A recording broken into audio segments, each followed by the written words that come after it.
From Silicon Valley, California, this is Fresh Dialogues.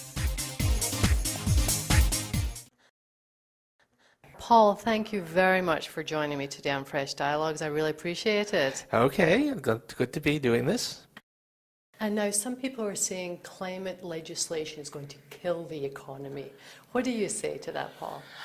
A lot of people have done some serious work on trying to figure it out. And now, to some extent, it'll be unknown territory. We don't know what happens when you get the price of carbon significantly higher than it is now. But the economy's got a lot of flexibility. We have precedent.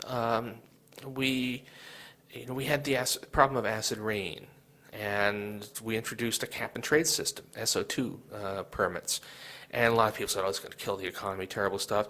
In fact, it turned out that dealing with it was cheaper than most estimates had suggested beforehand. Given the incentive, the private sector found ways to generate a whole lot less acid rain. So current estimates are that if we did something like the legislation that the House has already passed, that 10 years from now, it would be maybe a third of a percentage point off GDP. And 40 years from now, when the constraints would be much stiffer, it would be something like 2% off GDP, relative to what it would otherwise have been. So if you think about what it would do to the growth rate, it's minimal.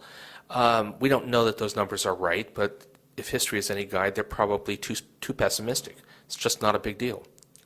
Excellent. Now let's talk about your column, Paul. You've written a column for the New York Times since 2000, I think? That's right.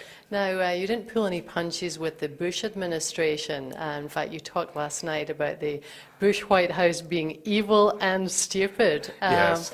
What is your characterization of the Obama White House? Oh, they're good guys and they're smart, but just not as forceful as I'd like.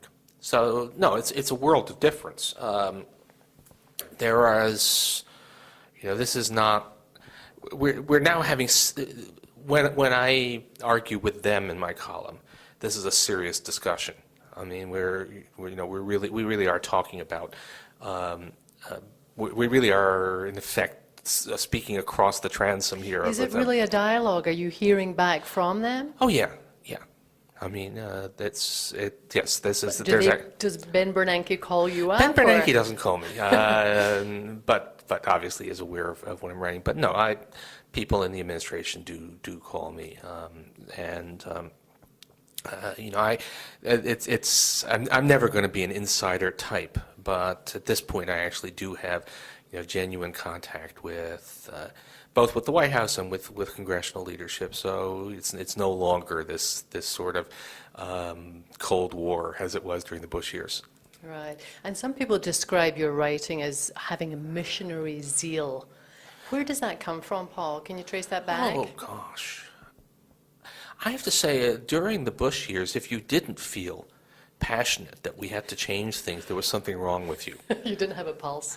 Right. So if before that, I was actually a pretty cool technocratic sort of writer, and I had some fun, but I wasn't crusading. So that was what changed it. And now, I'm trying to make this progressive moment in American history a success. So that's where I'm pushing. Right. So do you feel the missionary zeal is gone now, or is it just redirected? It's not the same. Right? There's the sheer, oh my God, what a horrible thing, we need to do something to at least alert people to what's going on.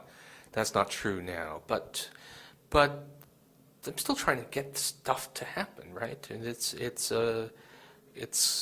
less doom laden maybe than it was in the Bush years, but stuff has to happen, and so I'm still pretty passionate about the column. Good. And do you feel you're more effective as a columnist than inside the government? Oh yeah. I mean, that's a personal. You have to know who you are. You have to know what you're good at. I'm not being an effective government official is part. You have to do some bureaucratic maneuvering. You have to be pretty good at being polite at the appropriate moment. You have to be reasonably organized, and I'm none of those things. So no, this is An honest man. yeah. I can move into a pristine office, and within 3 days it'll look like a grenade went off. So you really don't want me doing that sort of thing. Right. Thank you very much, Paul Krugman. Thanks. I really Thank you appreciate so you much. taking the time.